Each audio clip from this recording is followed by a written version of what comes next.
Hello class, कैसे हैं आप सभी लोग। 365 डेज़ करंट अफेयर्स में आप सभी का स्वागत है। देखिए, आज कुछ इम्पॉर्टेंट फैक्ट्स की जगह हम एक कॉन्सेप्ट को पढ़ने की कोशिश करेंगे। इस कॉन्सेप्ट में आप इंडो चाइना के बारे में बहुत चीज़ें समझेंगे और क्यों तिब्बत इतना इम्पॉर्टेंट पार्ट है चाइना के लिए, जिसको वो छोड़ना नहीं चाहता। साथ में क्यों वो चाइना लगातार तिब्बत के आसपास के रीजन्स के पीछे पड़ा हुआ है, ऐसा क्या है कि किसके पीछे पड़ा है। तो एक सच स्टोरी आपको मैं बता दूं कि तिब्बत जो है बेटा, वो एक दिन में नहीं कैप्चर किया गया। कम्युनिस्ट चाइनीज़ जो हैं 1950 में 49 में, देखो ये कम्युनिस्ट चाइनीज़ बने हैं 1949 में। इन्होंने कम्युनिस्ट चाइनीज़ बनना स्टार्ट किया और उसके इमीडिएट बाद इन्होंने पहला काम किया है कि तिब्बतन गवर्नमेंट को फेंका और एग्जाइल सेल्फ इम्पोज ले ली। किसने? दलाई लामा ने अपने 1 लाख समर्थकों के साथ। और उसके बाद से अभी तक वहाँ मिलियन ऑफ क्रिमिनल्स, मतलब 10 लाख से भी ऊपर लोगों को मार दिया गया है। 1-2 हज़ार लोग नहीं, 10 लाख से ऊपर तिब्बत के लोगों को मार दिया गया है, सिर्फ इसलिए कि इनकी ये टेरिटरी चाइना में ही रहे। ऑटोनॉमस रीज़न है वो सब ठीक है, बट है तो उन्हीं के अंदर। अब ये सपना क्या था, इसको समझिए, ठीक है। मायो साहब थे, मायो साहब उस टाइम पे बैठे थे। मायो साहब का एक बहुत बड़ा सपना था, वो था palm and finger theory. Palm and finger theory के तहत ये काम करना चाहते थे, पूरे के पूरे हिमालयन रीजन को कैप्चर करने के लिए। तो ये पाम एंड फिंगर थ्योरी बहुत खतरनाक है। अब देखिए, आप ध्यान से अगर देखेंगे तो ये पूरा चाइना है, ये पूरा तिब्बत था। आज की डेट में ये किसके पास है? ये आज की डेट में है चाइना के पास। यहाँ पर कैलाश मानसरोवर है, ये भी इन्हीं के पास है आज की डेट में। ये लासा इसकी कैपिटल थी और ये पहले इंडिया का एक सेफ बाउंड्री हुआ करती थी। भाई ये जो एरिया है, ये सब प्रोटेक्ट कौन करता था? ये एक बफर जोन की तरह स्टेट काम करता था। नेपाल से पहले यही था। तो एक बहुत इंपॉर्टेंट सिक्योर फील्ड बनाता था इंडिया की चाइना के अगेंस्ट। तो चाइना डायरेक्टली हमारे पास नहीं आ पाती थी, बट धीरे धीरे चीज़ें बदली। मायो साहब को लगा कि ये चीज़ हमारे लिए बहुत ज़रूरी है। अगर हम तिब्बत कैप्चर कर लेंगे तो फिर लद्दाख, नेपाल, सिक्किम, भूटान और उत्तर प्रदेश कैप्चर करेंगे। नेपाल में ये विन विन सिचुएशन में, लद्दाख में काफ़ी रीज़न ये पहले से कैप्चर कर चुके हैं हमारा, तो इसमें तो ये आगे आ गए। भूटान इनके लिए बहुत एंटी है, तो भूटान से ये नहीं, अरुणाचल प्रदेश हमारा पार्ट है, इसके आसपास वो एक्टिविटीज़ लगातार चलताते ही रहते हैं। ये इन एक्टिविटीज़ को बंद ही नहीं करते। ये नहीं चाहते कि भाई अरुणाचल प्रदेश पीसफुल रहे, और इसे क्या करते हैं, इसे सदर्न तिब्बत का पार्ट मानते हैं और कहते हैं भाई ये सदर्न तिब्बत है। इन भाई साहब ने पहले कहा कि हम इसे सदर्न तिब्बत का पार्ट मानते हैं और ये हम आपका पार्ट नहीं मानेंगे। अब चाइना इंडिया में क्या हो रहा है, नया हिमालय फ्रंट खुल चुका है आज की डेट में। अगर आप देखेंगे आज की डेट में फेस ऑफ होता है चाइनीज़ इंडियन सोल्जर्स का, जैसे लद्दाख, इंडो तिब्बत बॉर्डर, यहाँ पर इंडिया चाइनीज़ आर्मी बहुत ज़्यादा है। कोरोना वायरस सब चल रहा है, इस टाइम पे भी मिलिट्री एग्रेशन सिक्किम और लद्दाख में चाइना का बढ़ा हुआ है ना। और ये क्या है भाई, इंडियन पब्लिक को इतना तो नहीं पता, बट इंडियन हिमालय में जो चीज़ें चल रही हैं वो आज भी बहुत ज़्यादा निगेटिव हैं और बहुत ज़्यादा खतरनाक हैं। तो पॉजिटिविटी वहाँ पर ज़ीरो है, नेगेटिविटी भरी पड़ी है कि ये चीज़ें इतनी खतरनाक तरीके से हो रही हैं कि लोग नहीं समझ पा रहे। इस आर्टिकल में हम ये एक्सप्लोर करेंगे कि भाई ये सब चीज़ें कैसे हुई, क्या हुआ, कैसे इंडो तिब्बतियन बॉर्डर के डिस्प्यूट हैं। तो चाइना का मिलिट्री एग्रेशन भूटान में, नेपाल में चलता ही रहता है ना। और तिब्बत पहले बहुत इंपॉर्टेंट था, इसे पाम बना लिया इन्होंने, बाकी जगह वो जा ही रहे। पाम 5 फिंगर थ्योरी मैंने आपको अभी आगे पीछे समझा ही दी। चाइना तिब्बत को पाम समझता है, तो लद्दाख, नेपाल, सिक्किम, भूटान और उत्तर प्रदेश को उसकी 5 फिंगर। इसका रीज़न यह, हिमालयन रीजन नेचुरल रिसोर्सेज से फुल है और इसको कोई छोड़ना नहीं चाहेगा। दुनिया में कोई भी ऐसी कंट्री नहीं है जो इसे छोड़ना चाहे। तो अगर हिमालय पे ये कंट्रोल कर लेंगे तो मैक्सिमम कई सारी रिवर्स पे कंट्रोल हो जाएगा, कई सारे ग्लेशियर पे इनका कंट्रोल आ जाएगा, कई सारे नेचुरल रिसोर्सेज पे, टूरिस्ट प्लेसेस पे। तो ये हिमालयन रीजन को पूरा कंट्रोल करना चाहते हैं। इसके बाद ब्रिटिश जब तिब्बत को बना रहे थे, इसे बफर स्टेट बनाया था रशिया, चाइना और ब्रिटेन के बीच में, है ना। ब्रिटिश इंडिया ने इन्वेजन जब तिब्बत का 1903 में किया था, तो चाइनीज़ नेशनलिस्ट ने ये देखा कि ये इन्वेजन जो है सिक्योरिटी ट्रीटी टू चाइना थी बैकयार्ड में। पर इसके बाद फिर जब एक ट्रीटी साइन हुई थी, उस बैकयार्ड में ये था कि तिब्बत भी एक बफर स्टेट बना रहेगा। फिर जब 1947 में ब्रिटिश इसे छोड़ के गए, तो कम्युनिस्ट पार्टी ऑफ चाइना जो थी पीपल ऑफ रिपब्लिक के नाम से अपने आप को बनाती है और पीआरसी बनने के बाद फिर ये तिब्बत पे इन्वेड करती है और इस पीस कॉन्फ्लिक्ट को अब ये बहुत ज़्यादा डिस्प्यूटेड क्रिएट कर देती है। चाइना का ऑक्यूपेशन तिब्बत में हो गया। इसके बाद 1962 में पहली साइनो इंडियन वॉर हो जाती है, ठीक है, हाईएस्ट बॉर्डर पे वॉर होती है जिसमें इंडिया बैडली हार जाता है। इसके कई रीज़न थे। इस टाइम पे नेहरू साहब ये समझते थे कि चाइना कभी हमारे लिए कुछ रॉन्ग नहीं कर सकता, वो हमारा बेस्ट है, और हिंदी चीनी भाई भाई उस टाइम पे ये बोल ही रहे थे, बट उनको बिट्रेट करते हुए चीज़ हो जाती है। तिब्बत को इन्वेड करने के बाद उनको स्ट्रेटेजिक लोकेशन मिल जाती है, चाइना पे वो जा सकते हैं, अपने एक्सपेंशन की पॉलिसीज़ को हिमालय की तरफ आगे बढ़ा सकते हैं। मिलिटरीलाइजेशन तिब्बत प्लेटू पे बहुत ज़्यादा है, जियो पॉलिटिकल टेंशन साउथ एशिया में उसी से चलती बढ़ती है। तो तिब्बत कैप्चर करना एक पॉजिटिव साइन पड़ गया इनके लिए। चाइना ने इसे 5 फिंगर थ्योरी के अंदर कैप्चर किया। इसके बाद बाकी जो 5 रीजन्स फंसे इसके पीछे पड़े हुए हैं। 2017 का डोकलाम भी यही दिखाता है भाई, ये भूटान के साथ था, बट इंडिया क्योंकि फ्रेंडशिप ट्रीटी साइन है तो इंडिया और चाइना के बीच में ये इशू आ गया। भूटान को भी कैप्चर करने के पीछे पड़ा, उनके भी लैंड को धीरे धीरे लेता है। देखिए ये जब लैंड कैप्चर करता है तो एक दिन में कैप्चर नहीं करता, इसके कॉन्सेप्ट क्या हम समझें। जैसे ये चाइना की टेरिटरी है, ये भूटान की टेरिटरी है। अब अगली बार क्या करेगा, चाइना अपनी टेरिटरी को, एक मिनट रुकिए,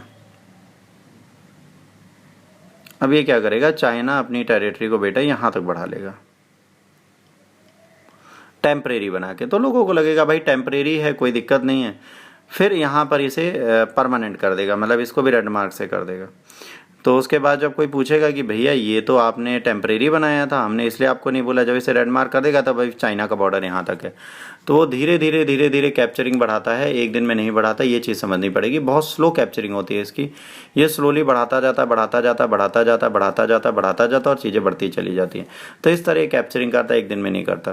तो अगर आप ध्यान देंगे, नाथुला दर्रे के पास है भाई, ये हमारा सिक्किम है, ये आपका भूटान है, ये हमारे लिए चिकन नेक है, तो ये चाइना है। और अगर यहाँ पर कोई स्टैंड ऑफ होगा तो पर इंडिया को भी यहाँ खड़ा ही होना पड़ेगा, ट्राइजेक्शन है तीनों बॉर्डर्स का, तो इसको हम इग्नोर नहीं कर सकते, तो हम यहाँ खड़े थे। सिलीगुड़ी कॉरिडोर ये है हमारा बेटा, ये बहुत ज़रूरी है, इसको हम बिल्कुल ब्रेक नहीं कर सकते। तो इंपॉर्टेंस हमारे लिए बहुत ही, इसीलिए हम इस डोकलाम इशू में इनके साथ खड़े हो गए थे। अगर उसके बाद गलवान वैली की बात करें तो गलवान वैली में भी इंडो चाइना फेस ऑफ बहुत बार हो चुका है। अभी हमारे कुछ सोल्जर्स भी मारे गए थे, एक्चुअल कंट्रोल की साइड से आगे ये लोग बढ़ जाते हैं, वही चीज़ सेम करके कि भाई ये एरिया आपका है, इसको हम कैप्चर करेंगे, फिर थोड़ा आगे बढ़ के इधर आएंगे, फिर आगे बढ़ के इधर आएंगे। तो जब इधर आ जाते हैं तो स्टैंड ऑफ स्टार्ट हो जाता है, तो लड़ाई झगड़े स्टार्ट हो जाते हैं। आज चाइना क्या कर रहा है, हिमालयन बॉर्डर्स में लद्दाख, नेपाल, सिक्किम, भूटान, इन सब के एरियाज़ को इनक्रोच कर रहा है, मतलब धीरे धीरे कैप्चर करने की कोशिश कर रहा है। चाइना की स्ट्रेटजी भी यही है कि इंडिया को हर जगह से घेरें ताकि इंडिया परेशान रहे, तो चीज़ें वो कर पाएँ। तो ये एरिया सब ये कैप्चर करते हुए चले जाएंगे, इनको दिक्कत नहीं होगी, ये ऑलरेडी चाइना के पास है। इसके बाद चाइना की अगर आप बात करेंगे तो चाइना क्या कहता है, साउथ तिब्बत को हमेशा से अपना पार्ट मानता चला है। ये कहता है अरुणाचल प्रदेश जो है तिब्बत का ही पार्ट है, इसे इंडिया ने ज़बरदस्ती ले रखा है। सेम डायनेस्टी रूल करती थी, तो इनके पास जा ही नहीं सकता, इनके पास है कैसे, इस चीज़ के बारे में प्रॉब्लम है। तो इसके इश्यूज़ लगातार चल रहे हैं, इसको अभी तक कोई टैकल नहीं कर पाई। ये इश्यूज़ हमारे सामने हमेशा रहते हैं। इसके बाद अभी देखेंगे दलाई लामा और इंडिया से डरकर जी जिनपिंग सांग पहले भी आए थे, ऐसा नहीं है कि नियांगची वो पहली बार आए हैं, जब वाइस प्रेसिडेंट थे तब वो आए थे, बट अभी जब आए हैं तो शॉकिंग क्या है, as a president and army chief अगर ये किसी कंट्री में आ रहे हैं और वो सिर्फ 17 किलोमीटर दूर है इंडियन के बॉर्डर से, मतलब इंडियन बॉर्डर से कितने किलोमीटर दूर है, सिर्फ 17 किलोमीटर दूर बेटा ये शहर है, यहाँ आ रहे हैं, तो इसका एक सिंबल आइडेंटिफिकेशन ये आता है कि यहाँ पर पोर्ट भी बन रहा है, सॉरी यहाँ पर एयरपोर्ट भी है, यहाँ पर बेस भी आर्मी का बना चुके हैं। तो एक ना एक टेंशन हमारे लिए क्रिएट हो रही है कि अरुणाचल प्रदेश को पकड़ने के या कैप्चर करने के पीछे बहुत स्ट्रिक्टली लग चुके हैं। चाइना वर्सेस दलाई लामा की बात करें तो भाई इनको एग्जाइल में मानते हैं, इनको ये रॉन्ग पर्सन मानते हैं। इनको लगता है कि ये जब तक जिंदा रहेंगे तब तक तिब्बत की जो एग्जाइल की गवर्नमेंट है वो चलती रहेगी, तो उसको भी होल्ड करना जरूरी है, नहीं होनी चाहिए। इसके लिए एक पॉजिटिविटी ये है कि इस टाइम पे नरेंद्र मोदी साहब बहुत ज़्यादा दलाई लामा पर ट्रस्ट नहीं करते, क्योंकि पाकिस्तान के फेवर में ज़्यादा बोलते हैं। तो कुछ तो इश्यूज़ हैं, बट ये है कि भाई दलाई लामा को हमने असाइलम दे रखा है, तो मोदी साहब भी इसके अगेंस्ट नहीं जाएंगे और तिब्बत को प्रोटेक्ट करने के लिए हमेशा गवर्नमेंट खड़ी रहेगी, क्योंकि एक इंटरनेशनल सिनेरियो में बहुत बड़ा रोल है। अगर हम तिब्बत के कार्ड को भी छोड़ देते हैं तो चाइना के पास हमारे पास कुछ नहीं रहेगा, तो ये तिब्बत कार्ड हमारे लिए बहुत ज़रूरी है, जिसको हम इग्नोर नहीं कर सकते।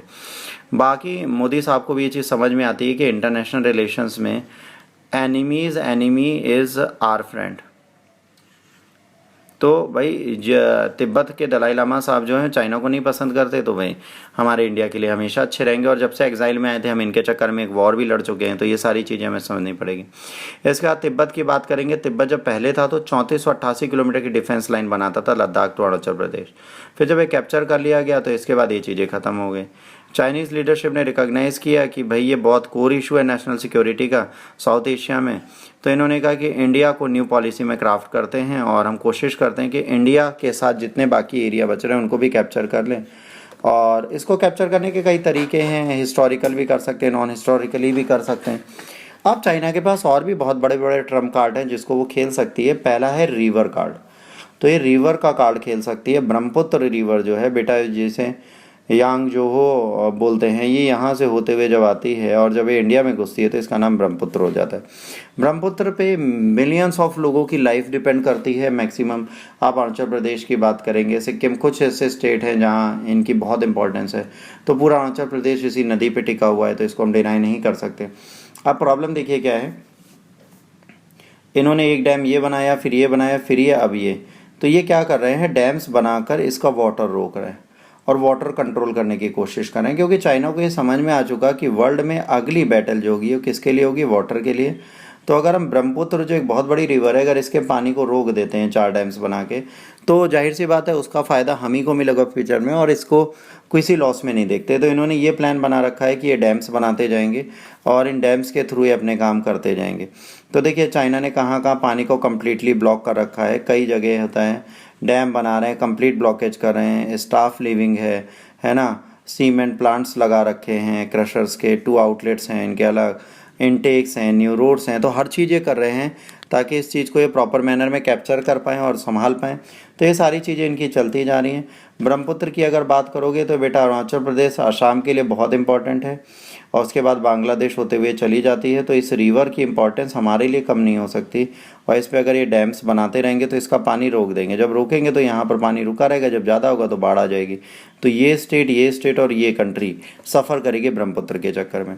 देखिए डैम इस तरीके का ये अभी रिसेंटली बना रहे हैं। इस तरीके के डैम अगर ये बड़े बड़े बना देते हैं तो प्रॉब्लम सिर्फ रिवर को रोकने की होगी। इसके बाद चाइना को ये पता है कि अगर एशिया में कोई बहुत बड़ी पावर है जो इनको रोक सकती है वो है इंडिया। तो ये इंडिया को घेरने की कोशिश करें। स्ट्रिंग ऑफ पल्स के थ्रू ये पोर्ट इन्होंने चटगांव ले लिया है ना, सेटवी ले लिया, हम्बनटोटा ले लिया, ग्वादर ले लिया। तो इंडिया की नेवल बेस को घेरने की पूरी कोशिश है। और ऊपर से ये सेपेक ला रहे हैं, चाइना पाकिस्तान इकोनॉमिक कॉरिडोर जो ग्वादर से जुड़ेगा। तो हमें ऑलमोस्ट चारों, यहाँ से भी ये सेपेक ला, यहाँ से भी एक लैंड रूट ला रहे हैं जो इनको कैप्चर करने में हेल्प करेगा। तो ये लोग हर जगह से अपनी सिचुएशन बदलने की कोशिश कर रहे हैं। ये चाइना का खुद का आइलैंड है, यहाँ से भी ये घेर रहे हैं। तो जाहिर सी बात है ये इंडिया को घेर रहे हैं ताकि इंडिया जब डिफेंस में हर तरफ से घिरा होगा तो इसके पास बाकी से इसी चीज़ के लिए डिस्प्यूट का टाइम नहीं होगा। One belt one road initiative में भी इंडिया को पूरी तरह कैप्चर करने की कोशिश में लगे और इसके करने से भी इंडिया को प्रॉब्लम होगी। और जाहिर सी बात है one belt one road initiative में इंडिया जुड़ेगा नहीं जुड़ेगा ये तो बात का क्वेश्चन है, पर इंडिया भी जुड़ेगा नहीं भाई। बहुत बड़ी 29 ट्रिलियन 6 ट्रिलियन है ना कंट्रीज़ इसमें जुड़ी हुई हैं। जीडीपी 6 ट्रिलियन कंट्रीज़ हैं, जो पहले जुड़ी थी 26 ट्रिलियन ये है। चाइना ने 1 ट्रिलियन और प्लान किया है, तो इंफ्रास्ट्रक्चर में 26 ट्रिलियन चाहिए। तो ये सब चाइना की पावर दिखाता है। कितनी कंट्रीज़ हैं, 4.6 बिलियन लोग जुड़े हैं, 4.6। अगर 7.5 बिलियन टोटल पॉपुलेशन में 4.6 चाइना के इनिशिएटिव से जुड़े हुए हैं, तो एक पावर दिखाता है। अब बात करते हैं इंडिया। इंडिया खाली नहीं बैठा, इंडिया भी बहुत कोशिश कर रहा है। ऐसा नहीं है कि इंडिया कोशिश नहीं कर रहा। इंडिया की अगर बात करोगे, सैबैंग पोर्ट में भी इसका पोर्ट है, ठीक है। और ड्यूक्यूम भी पोर्ट इसका है जो आपका ओमान में है। चाबार पोर्ट ये डेवलप कर रहा है ईरान में, ये इनका पोर्ट है, ठीक है। इसके बाद आपका ये इनका सीसेल्स में भी इनका पोर्ट है। और उसके बाद इंडिया के खुद के एरिया में भी बहुत सारे पोर्ट हैं जो बहुत मेजर पोर्ट हैं। तो ऐसा नहीं है इंडियन ओशन, अरेबियन सी और बे ऑफ बंगाल में कोई नहीं इतनी ईजिली चैलेंज कर सकता है। बट हाँ, चैलेंज कर सकता है, इसको कोई डिनाई नहीं कर सकता। अब बात करें इंडिया वर्सेस चाइना की, तो बेटा इंडिया वर्सेस चाइना एक बहुत बड़ा इशू है जो लगातार चलता ही जा रहा है, इसको कोई चेंज नहीं कर पा रहा। चाइनीज़ आर्मी अपनी जगह से, इंडियन आर्मी अपनी जगह से, ये 2 नेशंस फाइट कर रहे हैं इंटरेस्ट की। हर एक बंदा हिमालयन रीजन को छोड़ना नहीं चाहता। रीज़न है वाटर, रीज़न है नेचुरल रिसोर्सेज, नेचर है, रीज़न है लोकेशन। तो हर एक बंदा इनके साथ खड़ा हुआ है। फ्रेंडली रिलेशन हम लोगों के आज की डेट में एनीमोर है नहीं। फेंसिंग वगैरह के सीन्स हैं, आप देख लीजिए, इंडियन हैं या चाइनीज़ हैं। तो आज हमारी दोस्ती इनसे है नहीं। अब ये देखना है कि आने वाले टाइम पे क्या इंडिया और क्या चाइना क्या रिलेशन बनाते हैं और कैसे बनाते हैं। क्योंकि देख लीजिए कि अगर जी जिनपिंग साहब अरुणाचल प्रदेश के बॉर्डर तक आ रहे हैं तो अरुणाचल प्रदेश को कैप्चर करने की ये पूरी साजिश भी रचेंगे, ये ध्यान रखिए। ये पूरा का पूरा एपी कैप्चर करके रहेंगे, आज नहीं तो कल। इस चीज़ को आप बिल्कुल डिनाई नहीं कर सकते। तो हमको सोचना है कि चाइना को टैकल करने के लिए हमें क्या क्या करना है। अगर वो अरुणाचल प्रदेश के पास गए तो अरुणाचल प्रदेश में इंफ्रास्ट्रक्चर आप बिल्ड करिए, वहाँ पे आर्मी पोस्ट स्ट्रॉन्ग करिए ताकि वहाँ तक कैनवॉय को ईजिली पहुँचाया जा सके, 2-2 3-3 दिन ना लगे। वहाँ पर हमारे पास रनवे होना चाहिए, एयरबेस होना चाहिए। ये सारी चीज़ें करने की कोशिश करो और स्टेट का ट्रस्ट डेवलप करने के लिए स्टेट में बहुत ज़्यादा इन्वेस्टमेंट करें, क्योंकि जब स्टेट का ट्रस्ट होगा तभी आप कुछ कर पाएंगे। तो आज इस लेक्चर में इतना ही। अगर आपको अच्छा लगा लाइक शेयर सब्सक्राइब करिए, नहीं अच्छा लगा डिसलाइक करिए। अगले लेक्चर तक के लिए जय Hind, God bless you all, Vande Mataram.